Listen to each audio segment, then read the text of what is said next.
We are entering, let's say, more interactive discussion, a second part of this module, focusing really on how we can make traceability and transparency work for small actors and vulnerable groups. And I'm very pleased of having with us our partner, the International Trade Center, with Joseph Wozniak, the head of the Trade and Sustainable Development Program, Joe based in Geneva with us, like UNECE. And then I have Francesca, Romana, Rinaldi again from Bocconi. And Joe will be moderating a panel discussion with the Textile and Garment Industry Association of Uzbekistan. We are very pleased of having a representative of Uzbekistan with us for this panel discussion. The Organization of the African, Caribbean, and Pacific States with Yvonne Chileshe, and then Carole, coordinator at the Initiative for Compliance and Sustainability. So I leave the floor to you, Joe, and to Francesca. Thank you. Thank you so much, Maria Teresa. And before leaving the floor to Joe, I would like to make a short introduction on why we're talking about SMEs and vulnerable groups. So why are we dedicating attention in Module 4 to these important stakeholders?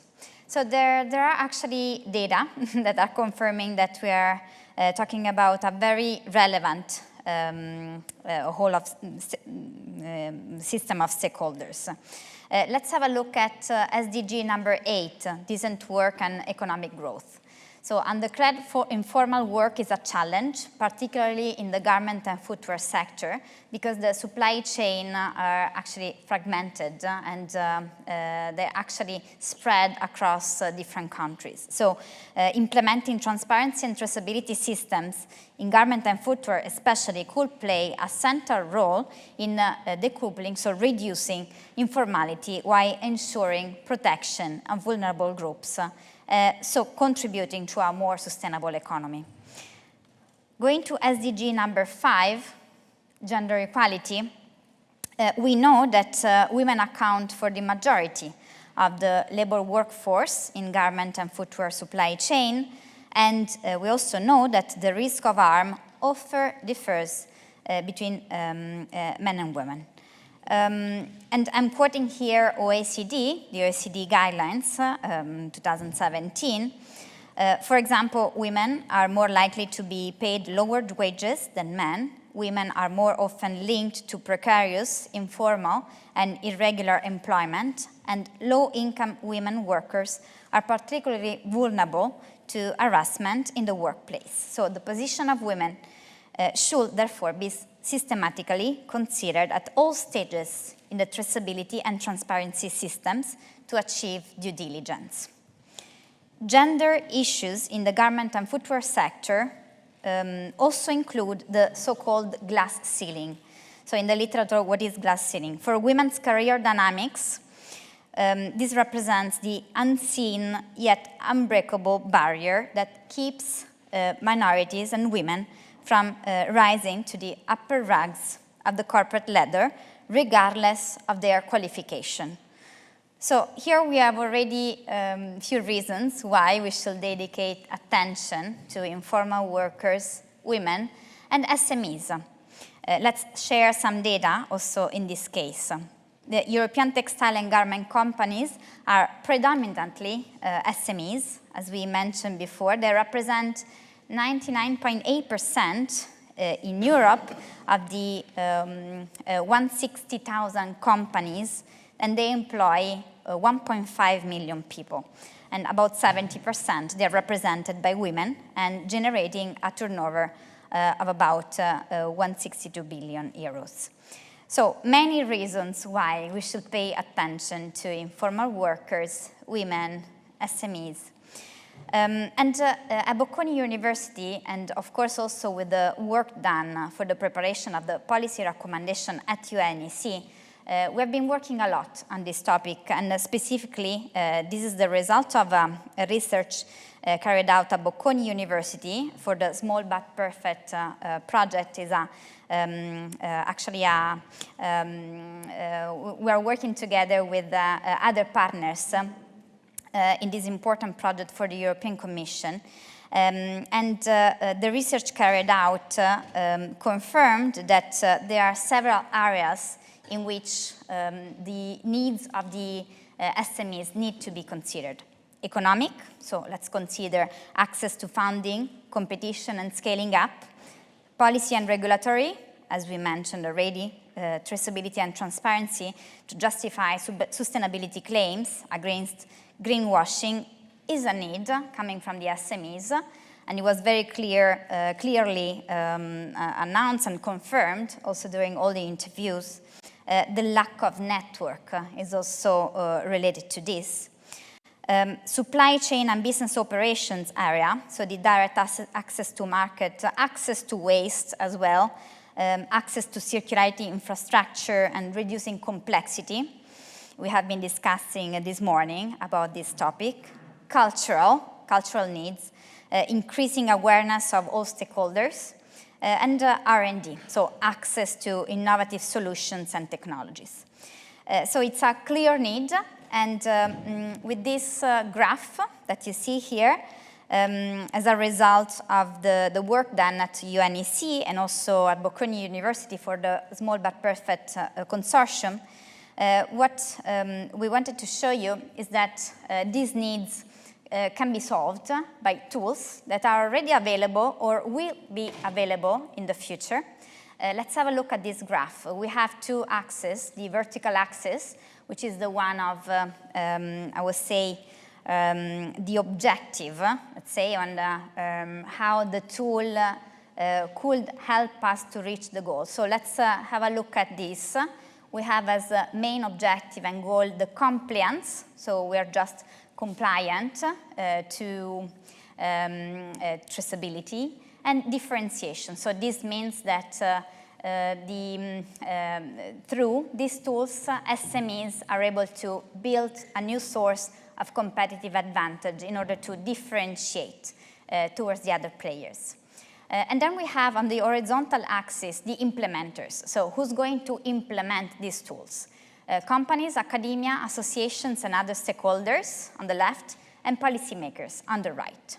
So during this session, we're going to discuss about some tools that will be there implemented, are essential actually, more for the compliance. So tools to simplify data. So we have been talking about this need of simplifying for the SMEs. So tools to simplify data, data capturing and data sharing, so both of them. Example, so shared audits is a perfect example of simplifying data capturing and data sharing. Specific incentives dedicated to SMEs, but we may also have tools that really create the new source for a competitive advantage. So we are going more towards the differentiation. Just an example, platforms accelerating the cooperation among SMEs and larger companies. Some tools are still not there, so maybe we can discuss on how to create them. Some tools are already there, and ITC is actually going to introduce to you one of them, the sustainability map and the sustainability gateway, more in general. Just some examples, but they are already existing. We can actually work together in order to build new tools in order to support the needs of the SMEs and the vulnerable groups. I would like to leave the floor now to Joseph. So the floor is yours, and we will be driven towards some of the tools in order to support the needs of the SMEs. Thank you so much.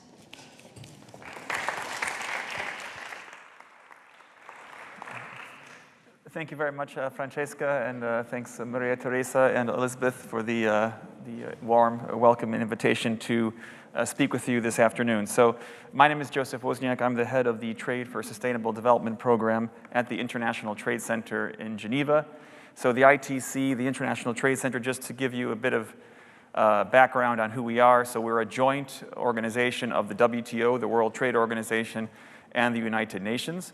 And our main mission is really to work with these SMEs, or MSMEs, as we also call them, micro and small and medium-sized enterprises, and vulnerable groups. And so that's our core goal and focus, is really to work with SMEs to help them access markets, but also to access markets in a sustainable way. And so that's quite core and central to our mandate, is to really help these SMEs trade, but trade in a socially and environmentally sustainable manner. And this whole issue, or this whole area of sustainability and green growth has become, as we all know, a real top-of-mind topic for international trade, for our everyday lives as consumers, as citizens. But when you look at the perspective, and I'm sure I just arrived about an hour ago, so I wasn't here this morning for the discussions, but when you look at it from a perspective of small and medium-sized enterprises, it's also a huge cost, and it's a huge barrier to trade. Because, let's say, generally speaking, most of these SMEs that we're dealing with are in developing countries, and so they lack, obviously, a lot of technical expertise, they lack infrastructure, they lack the financial resources, the working capital to deal with or implement sustainability solutions. Now, it's not always easy here in a developed country context or in an OECD country context as well. I know a lot of SMEs in Europe that also are struggling with cost constraints to implement sustainability. So I don't want to give the impression that it's easy for European or North American SMEs to deal with sustainability. But let's say in terms of access to finance and access to expertise and different, let's say, market incentives, it's probably easier, relatively speaking, for a OECD SME to deal with sustainability than it is for a developing country SME to deal with these issues. But one thing for sure that we've found out, or that we have learned through the work that we do at ITC, is that if an SME can show that it is implementing sustainability practices, social, environmental, et cetera, then their chances of accessing better markets, longer-term markets, and higher value markets is increased. So we look at it more as an issue of competitiveness. We look at it more of an issue of resilience, especially in COVID, dealing with COVID-related challenges and stresses. And so we think that complying with sustainable related type issues or standards or frameworks is quite important. But these SMEs really need help, and they need data to show why it makes sense to go sustainable, and they also need support when it comes to the different types of IT platforms, the different types of technical support and things and capacity building that come with, if you will, going green or becoming more socially sustainable. So how do we help at ITC? And I'll try to give you some specific examples, and then my colleague Carole Hommey will speak just after my presentation, and during the conversation or the discussion, she'll present the work that we're doing with ICS and UNECE under a DG International Partnerships project that is ongoing right now. But just to kind of give you a bit of background in terms of where we stand as an organization, ITC, in terms of what we do, one of our main, let's say, activities is the provision of these global public good trade tools. So these are online tools that are available for everyone in this room for free, anyone worldwide, to be honest. And there's a variety of them. So I'm going to focus on the sustainability-related ones. There are other ones that are related to trade flows or market access, like tariffs and tariff rate quotas and levels of protection in terms of trade issues. Those are more quantitative tools. But I'm going to focus really on the sustainability tools that we've developed. Okay? And so they're all found under this umbrella site called the Sustainability Gateway. And inside the gateway, you find there's 4 different components, let's say subcomponents, and I'll focus on 2 today in my brief comments. One is called Standards Map, and the other is called Sustainability Map. Sustainability Map we'll go into with Carole in a few minutes, which is more looking at the traceability and transparency. So kind of, looking at the who, the where, the what, and the how, if you will. But then Standards Map kind of specifically focuses on the how. And what I mean by the how is kind of like these different codes of conduct, these different standards, social, labor, environmental, ethics, economic, a combination of all of them, how these standards look in terms of criteria, and how they operate in terms of geographic scope, how they operate in terms of the value chain or the supply chain, in terms of what tiers, if you will. All this information can be found there. So just for the purposes of this brief discussion, we'll focus on Standards Map and Sustainability Map.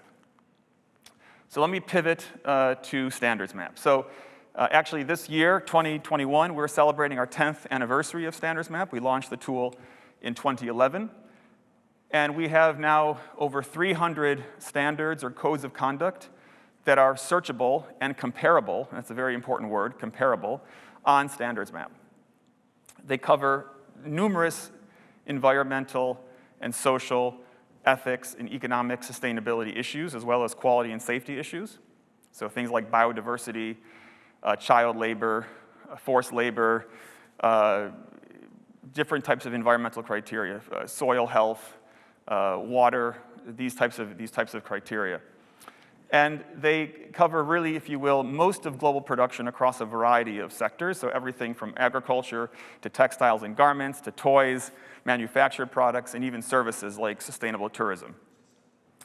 The data is accessible free of charge, and the beauty of the Standards Map is it allows for these comparisons. So it allows for comparisons between similar standards. So, for example, FSC and PFC in the forestry products sector, or Rainforest Alliance in fair trade and ag, or SAI 8000 and FLA in labor and social issues, okay? There are also codes of conduct and retailer or brand association standards, such as AMFORI, BSCI, SEDEX, and international frameworks such as the OECD guidelines, the ILO conventions, and the like.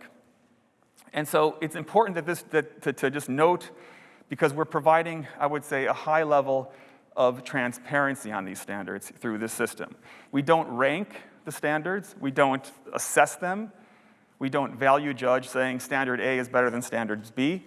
We rather let the user, based on her or his perspective, make that decision, because obviously there are huge amounts of perspectives here. You could be an exporter of sugar from Mauritius trying to sell into the European Union, and they may demand a certain standard, as opposed to selling to the US or Japan, that they may require a different standard. So as the Mauritian sugar exporter, you may want to be looking at one versus the other. Whereas as a policymaker in Germany, you may say, what standards are compliant with my German criteria in order to implement my own German due diligence legislation, for example? Or which standards are more compliant with the OECD guidelines in a certain sector. So again, it's all about perspective here. So how does this relate to the work on traceability, if you will? And so we have been working, as I mentioned, with the international, with DG International Partnerships in Brussels and UNECE and ICS, the Initiative for Compliance and Sustainability, to work on a pilot of how we can, if you will, map in the value chain from upstream producers to downstream tier producers, how we can map and provide interesting data, so kind of the who, so the facility name, the where, the location of the facility, what, if you will, the facility is complying to in terms of a social and labor standard or code, and how those various producers or those various actors in the chain, how they're located and how they interact with each other, okay? And one of the key issues here is this is really taking a multi-stakeholder or a, let's say, public approach. because one of the key issues that we have identified is that this is super, super expensive and technical for upstream garment manufacturers, processors, the like, to implement on their own. And there is a very low, if you will, ROI for return on investment for these upstream tiers to make the needed investments. And there's really lack of access to finance. There's lack of funding from buyers, from brands, and other, let's say, multinationals to make this happen. So how can we, in a context, work with public funding through different funders and the UN? So our tools are, again, like I said, open and free for everyone to use. How can we allow and provide this access to SMEs working in conjunction with public funders and brand associations like ICS? Because here what you do is you essentially pool a lot of risk and a lot of talent and a lot of experience, and then you can drive, from that basis, you can drive change. Because if you have a group of brands that are all more or less sharing the same challenges, okay, we are facing increased due diligence legislation coming down the road, either in France or with the European Commission. How are we going to react? How are we going to deal with this? I'm the CEO of a mid-sized company. Do I want to go alone on it? I'm kind of flying blind. I'm kind of in the clouds. How do I know I'm doing the right thing? So if we work together in a pre-competitive partnership with other brands, we can pool our understanding, we can exchange ideas, we reduce our risk, and we go toward a joint solution. Likewise, we can drive down the cost of this whole traceability work for the suppliers, because very often the same suppliers are essentially selling to those same brands. So there's a lot of duplication. One supplier in whatever country probably sells to a handful of brands, and so why duplicate audits? Why go through 5 different types of labor codes when you can go toward one, and then also leverage that knowledge through a platform? And also you also create more confidence not only on the supplier side, because if your data is stored on a UN system, leveraging UN servers that have the privileges and immunities of the UN, you don't fear, and there is no chance, that your data will be commoditized by the likes of Google or Amazon or name the rest, and take your data and use it for other purposes. So there's also data confidence, or let's say data privacy type confidence in terms of the different types of terms and conditions that we can put into place. And then from the consumer side and the regulatory side, you also have confidence, or the regulators and the consumers have confidence that this is not just one company going off and saying, here's my supply list, and here's how they're doing wonderfully. They're all super sustainable. You have a group that has a, let's say, public backing, and that allows for more confidence from a lot of different perspectives. And also, given the fact that we're working with these various organizations, so ITC, UNECE, we work with the European Commission, we work with various governments, German government, the OECD, so we're able to, I don't want to say influence the process, but we're able to understand the process and help to provide input to these decision makers in Brussels and elsewhere that are putting these regulations in place. So it actually is, like, I would say, kind of a nice example of a 360-degree feedback loop that allows for more communication and less, let's say, top-down type decision making. So that's, I would say, kind of what we're doing. I mean, the details of the pilot, Carole will go into in a few moments in terms of giving some statistics on where we are.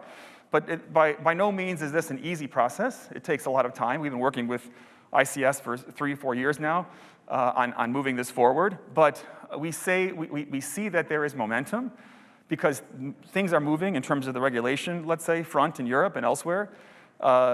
Companies are realizing that they don't have a lot of working capital to deal with this. They want understanding in terms of where the direction of travel is headed, in terms of what type of information they will need to provide to authorities to make sure that they that their suppliers, their supply chain is in terms or in line with the regulations. So I think there will be more, and also there's more, if you will, even on the standard side, more, for a lack of a better word, there's more competition, because these standards, they also have to show that they're moving also toward more traceability. If I'm a consumer and I prefer a certain textile standard for the garments that I buy, I'd like to see where the stuff is produced and under what conditions. And so standards are also having to kind of, let's say, up their game, if you will, to kind of provide this level of traceability and transparency. Some are doing a good job or trying to, some are less effective of that. So I think even on the standard side, we're seeing some movement. So with that, I will stop my comments, and I will pivot to our kind of discussion. So with me today, seated here around, so is Yvonne Chileshe. And so Yvonne, welcome, good afternoon.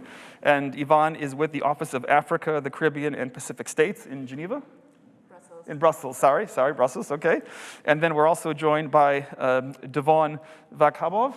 And Devon is the first deputy chairman of the Uzbekistan Textile and Garment Trade Association. So welcome and thank you for being with us today. And last but not least, as I've already made reference, Carole Hommey, who is working with the ICS, the Initiative for Compliance and Sustainability in Paris, France. So maybe we can start, I will say, start with Yvonne. If you can maybe provide some, especially from the, let's say, market access perspective, because I think that's also quite important in terms of discussing with SMEs, and I can maybe move this. Maybe, are you moving that? Okay. Oh, maybe you don't know what you're. Voila, okay.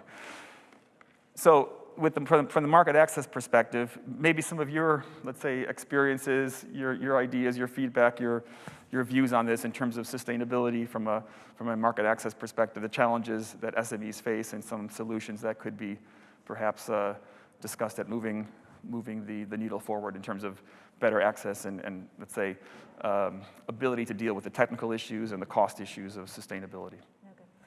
Thank you very much, Joseph. And before I answer your question, I think let me first and foremost thank the team from UNECE and the SDA Bocconi team for inviting us and hosting us in this excellent premises.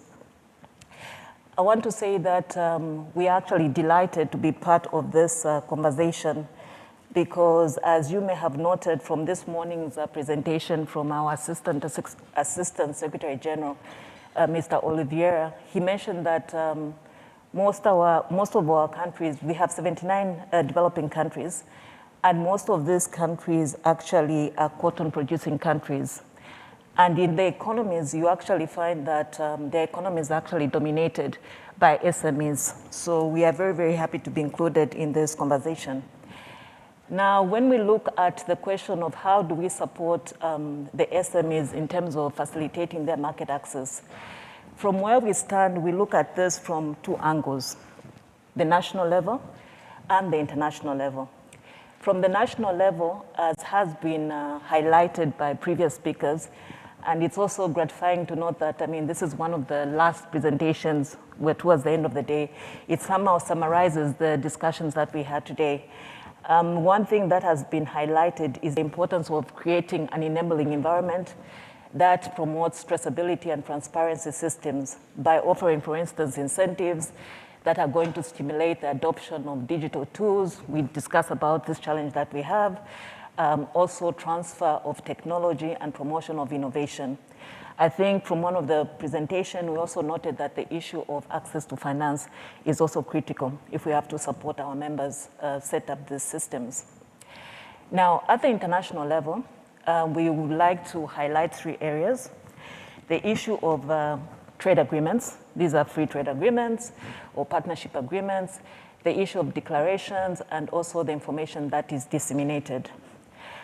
On the trade agreements, I think it is important that as we are negotiating these trade agreements and having at the back of our mind this sustainability agenda, we need to ensure that we include provisions on capacity building and technical assistance to enable SMEs comply with market access regulations, such as the aspects that we are discussing today, the circularity issues, sustainability, and all. Then secondly, I think it's important in these trade agreements to have provisions that speak to transition periods. These transition periods are very important to actually allow the SMEs to be able to adapt and comply with the market access regulations. The second area that I would like to speak about under international level relates to the issue of declarations. I think as we are implementing these measures at the national level, there is need to ensure that there's consistency and complementarity at what is happening at the global level. So in this case, I think it's important that the issues to do with market access are also included at the global development agenda, which is set at the global level, so that when you talk about facilitating market access, this is also complemented at the global level. The third area is information dissemination. I think this morning we received some information on how we expect a lot of regulations to come up.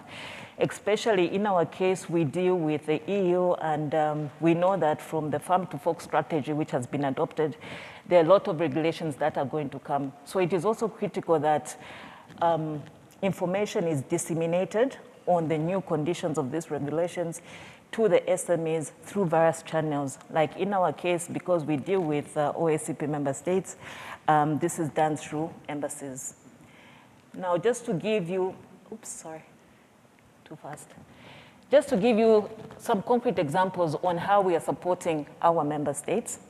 So at the national level, we work closely with, we are working closely with the EU under what we call the joint Acp EU cooperation framework. This cooperation framework basically tries to support private sector development. And I must say that the issue of sustainability actually cuts across all the programs that we are actually implementing under this framework. So just a few examples that we have listed here. We have what we call the Fit for Market program, which has a budget of about 65 million euros and is being implemented by an institution called Carole, SAP. What this program does is to try and build capacities of our member states to be able to comply with the regulations that are coming out of the EU. Another program that we thought is important to mention is the issue of the Acp Eu Digital Connectivity, which basically tries to assist member states to access digital tools, which is also important in this context that we're discussing. The third program that we've highlighted here relates to support to business friendly, which has a budget of about 34.7 million euros and is being implemented in collaboration with ITC, of course, World Bank and UNEDO. And this program basically looks at producing a conducive environment that is going to facilitate private sector development. Now, what initiatives do we have at the international level? At the international level, the first item I would like to share with you is information I would like to share with you is on the new OACP EU partnership agreement, which was concluded with the EU last year in December, and we initiated it in April this year. This is the agreement that is going to govern the relationship between the OACPS and the EU. It is, for some of you that may be familiar with this process, this is what is going to replace what we used to call the Cotonou Partnership Agreement. At the core of this new agreement is the issue of sustainability. It cuts across. All the issues that we're discussing this morning are actually covered in this new agreement. And we actually even have a provision on trade and sustainable development. But what this agreement also does is that it recognizes the level of development of the partner countries. So in the agreement, we have also provisions which look at the issue of capacity building, the issue of setting up frameworks which would allow the two parties to actually exchange in terms of the needs that need to be addressed with regard to the sustainability agenda. The second item relates to the Economic Partnership Agreement. These are trade agreements that were signed between the OACPS and the EU. Right now, we're in the process of reviewing some of the agreements because they do not have provisions on trade and sustainable development. Then the third item relates to the OACP early warning alert mechanism on trade regulations. This is an initiative we're developing as a Secretariat, but the main aim is to ensure that through this mechanism, we're able to quickly transmit the information on new regulations that are coming out of the EU to the SMEs, but also get the concerns from the SMEs to feed into the process. Then we have the OACP consultative platforms, where we have these platforms basically like the joint ACP EU Ministerial Trade Committee. It's a platform that facilitates exchange between the ACP, OACPS, and the EU, and this is where market access issues are also discussed. Then, of course, we work closely with the WTO, the World Trade Organization, that is based in Geneva. We do have an office there, and we're very, very active in terms of raising market access issues. Under the Committee on Agriculture, there's the Committee on DG Consultative Framework Mechanism on Cotton, and we also participate in the World Cotton Days. Then lastly, I think it's also important to recognize that we have UN platforms. I mean, today we have this discussion, which we really, really appreciate. UNCTAD, just last week, we had what they call the Global Commodities Forum, which also focused on the issue of sustainability. And there again, we were able to raise issues and concerns that we have as on behalf of the OACPS member states. And then, of course, we work closely with the Common Fund for Commodities. So in conclusion, I'd like to just emphasize that it is important, as we are talking about all these measures, for them to be successful. We need to ensure that everybody, and when I say everybody, looking at the different stakeholders, whether it's the industry, the policymakers, we all need to pull in the same direction. What does this mean? It means that we need to have coherence, complementarity in terms of the programs which are implemented at the national level and at the international level. Synergy building, I think, is also a common theme that we had, which is also important. And of course, the issue of establishing smart collaborations and partnerships. I think this will have a positive impact in terms of the work that we're trying to do. I think I'll end there. Thank you very much. Thank you very much, Yvonne.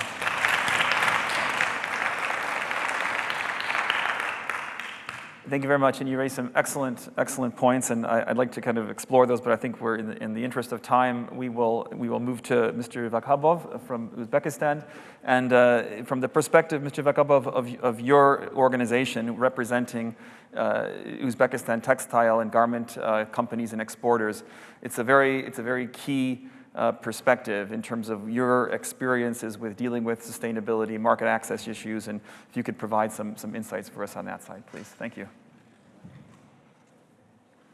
Dear ladies and gentlemen, my name is Davron Vakhabov. I am the first Deputy Chairman of Uzbekistan Textile and Garments Industry Association. I am very pleased and practiced in such an important event as the world of the textile and the leather industry. Let me take a few words on the measures taken in industry, circular production and environmentally-friendly garments in Uzbekistan. In my speech, I will try to be short. Everyone knows that Uzbekistan used to be one of the top exports of the raw cotton in the world just 5 years ago. However, over the past 5 years, reforms have followed in the industry, and today, Uzbek cotton, which is distributed all over the world, which is quality, is completely processed within the country. Today, we annually produce of 1 million tons of cotton fiber, which is completely processed by the interests of the Republic. We have also reached in the indicators for annual production of 780,000 tons of yarn, 7,005 million square meters of the cotton fabric, and 160,000 tons of knitting fabrics, and 1,520 million pieces of the finished products, and 400 million pairs of the socks. Today, a fundamentally new approach of the provision of the raw material in practical cotton fiber in the production of the private cluster systems in the cotton and the textile industry. This in 2080, there were 15 clusters, and by 2021 years, there were 115 clusters, which has been of the great help in reducing child and forced labor.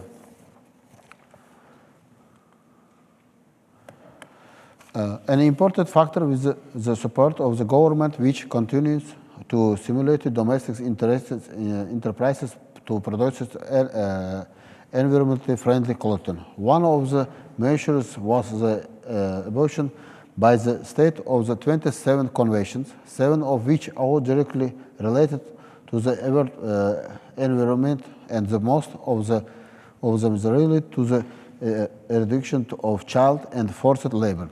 And recognition of the actual reforms was that when Uzbekistan was granted the status of the beneficiary of the generalized system of the preference of European Union GSP+. Another condition of the effectiveness of the reforms in the fact that the United States Department of the Labor has removed Uzbek cotton from the list of the goods produced using child labor, as well as the numerous ILO reports testifying to this. We are also working closely with the cotton campaign to exclude Uzbekistan from the so-called cotton boycott. In view of the above possibilities, today the states adopt the next stage of the supporting enterprising certification according to the international standards. Today, the government subsidies 100% of the cost of obtaining standards such as the GOTS, OACPS, SEDEX, BCI, BCCI, and HCS. As a result, in the last year alone, the number of the certificate enterprises has increased significantly. I would also like to draw your attention to the fact the work underway to call enterprises to the UNECE cotton blockchain pilot project, which will be allow domestic textile manufacturers to apply blockchain technology tools and take future steps to improving the ecological and ethical reputation of the cotton and textile industry. Also work on expanding the cultivation, harvesting, and processing of organic cotton fiber. In this regard, I can say with confidence that the reforms and state support of the textile sector has become irreversible, in which all the necessary conditions have been created for the prosperity of enterprises. This is a sector. In confirmation of the world, I have the honor to inform you that the government has made a decision to hold the workshop at the acceleration action of the sustainable and circular garments and the footwear industry of the future. In the first quarter of the 2022, I will to win you all.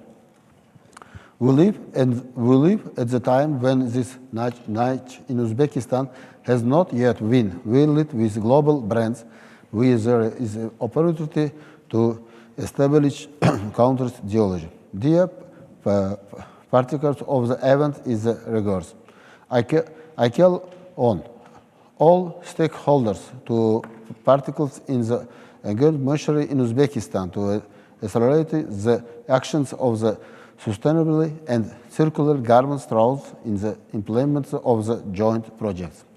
Also, I urge global brands to pay attention of the excellent operations for placing orders at the faculties in Uzbekistan enterprises. Thank you for your attention. Also wish everyone a beautiful confederation and look forward to the whole corporation. Thank you.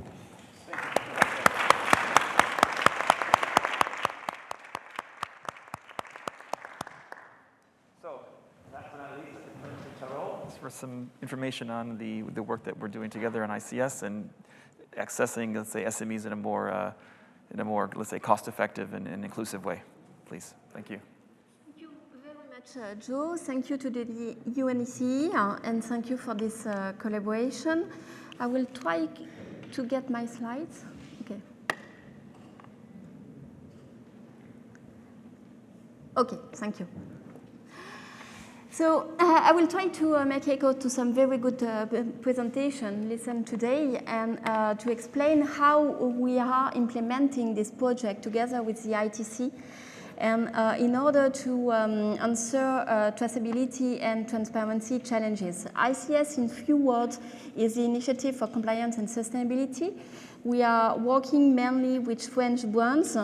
And you may know that in France, we have to answer the duty of vigilance law that is very challenging, but of course helps also to give a framework to this duty of vigilance. All of members are not subject to answer the duty of vigilance because it's depending on the size of the company, but most of them are organized in order to answer this needs.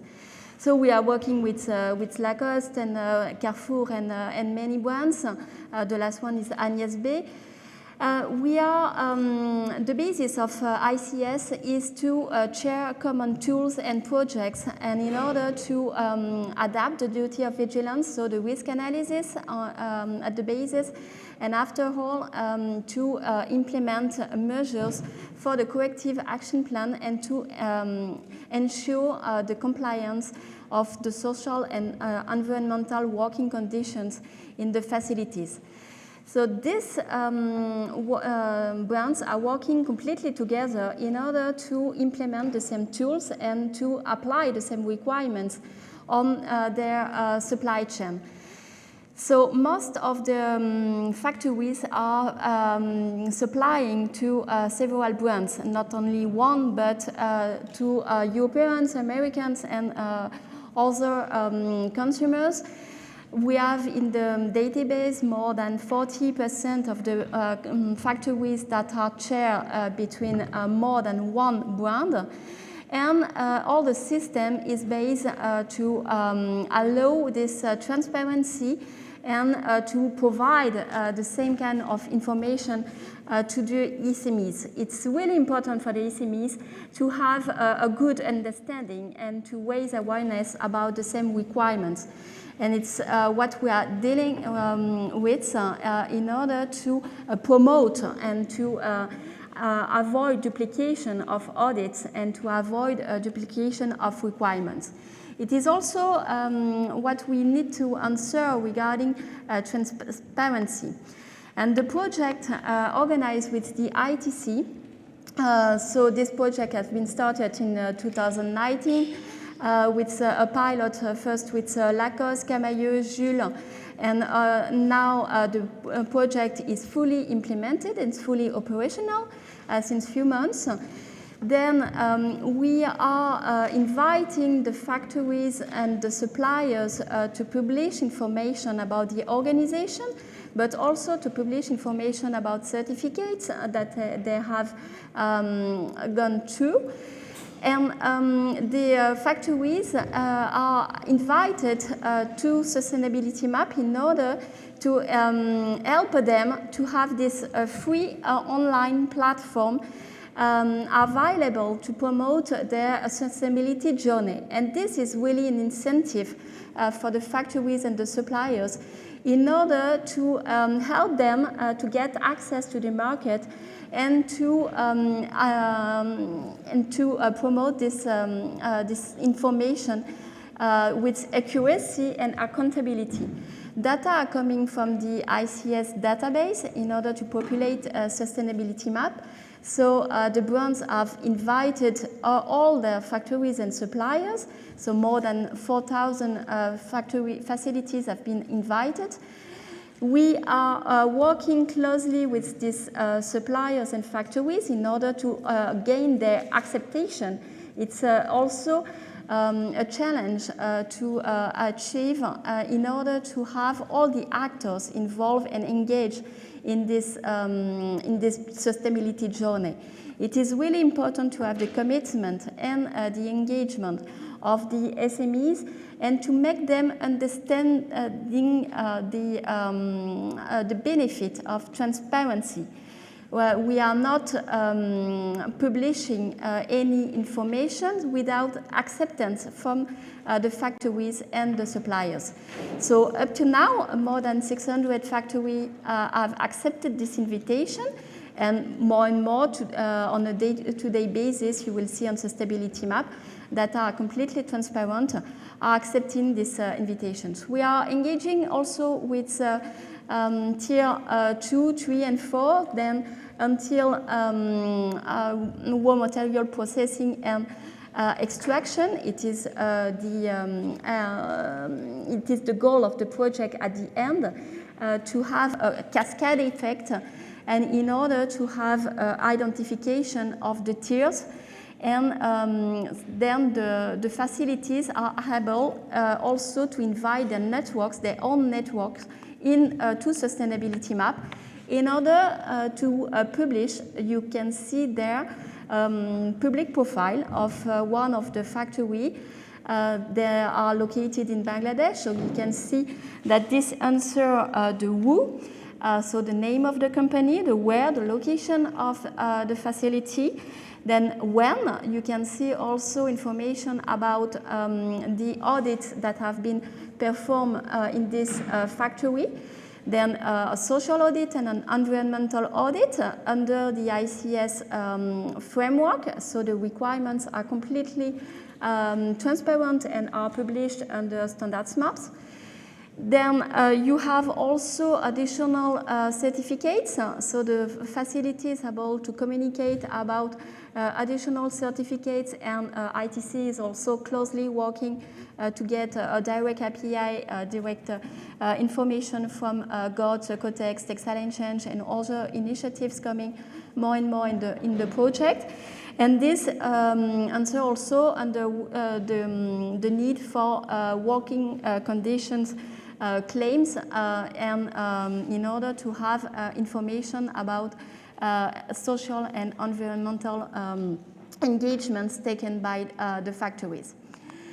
Then it is also a project to organize the traceability for the brands.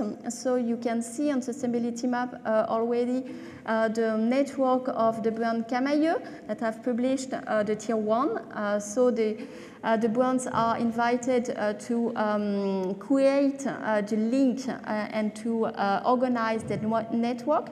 So they have invited their factories to be transparent on sustainability map. Depending on the acceptance from these factories, and this is really key in the system, of course it is really important to have a high volume of partners having answered these invitations before communicating, in order to be really transparent in the information.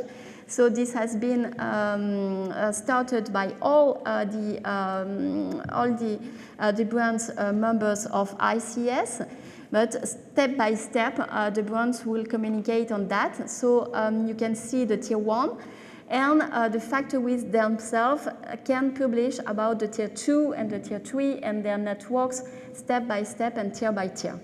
So this direct API is populated from ICS database directly to sustainability maps with an API that we have built together with the very efficient IT team from ITC.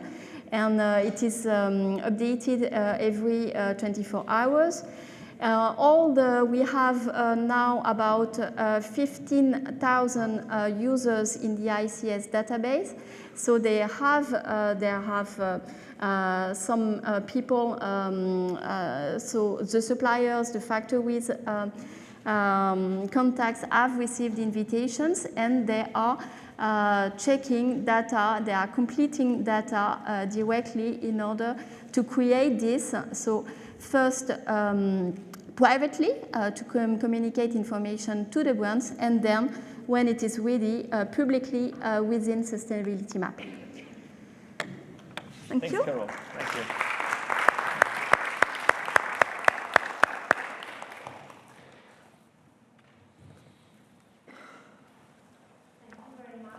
Joe, for moderating the panel, and thank you very much also to Francesca and to Virginia and to all our panelists for this very interesting session discussing, okay, what are the challenges for small actors and vulnerable groups when it comes to make value chains traceable and transparent, but also what are the programs, the initiatives, the tools out there to help them through the journey.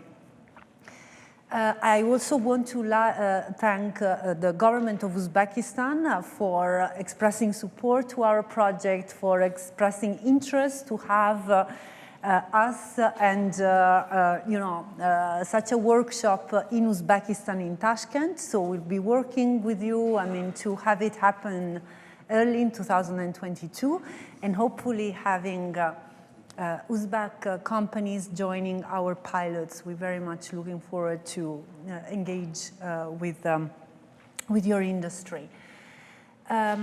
Before we close, I wanted to just leave the floor to Francesca 2 minutes to present the program for tomorrow. We have a video produced in partnership with Città dell'Arte just to close to the day. And thank you really to all the panelists, to all the participants here in Milano. And virtually we had more than 250 today following the session. Thank you for your patience. Quite hard actually to have the blended format. We tried our best. So Francesca. It worked, I think. Yeah.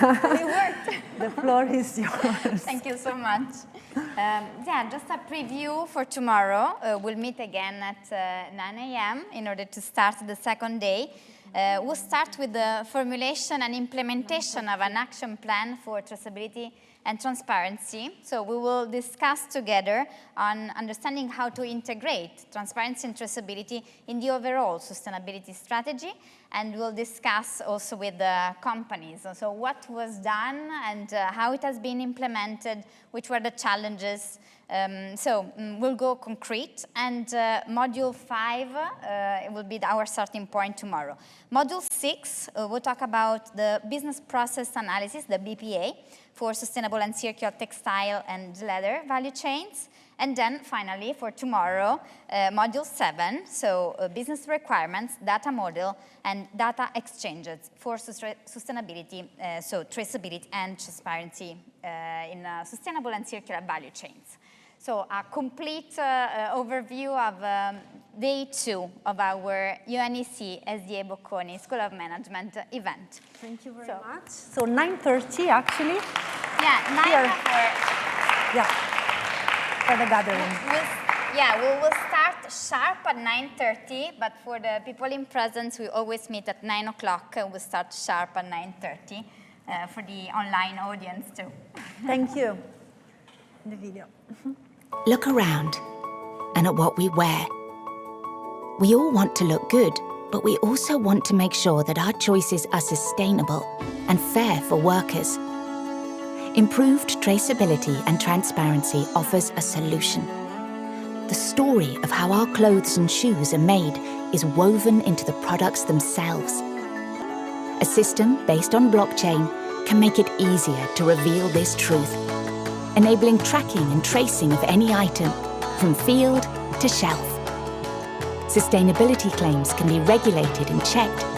Business can seize opportunities and embrace a new way of working.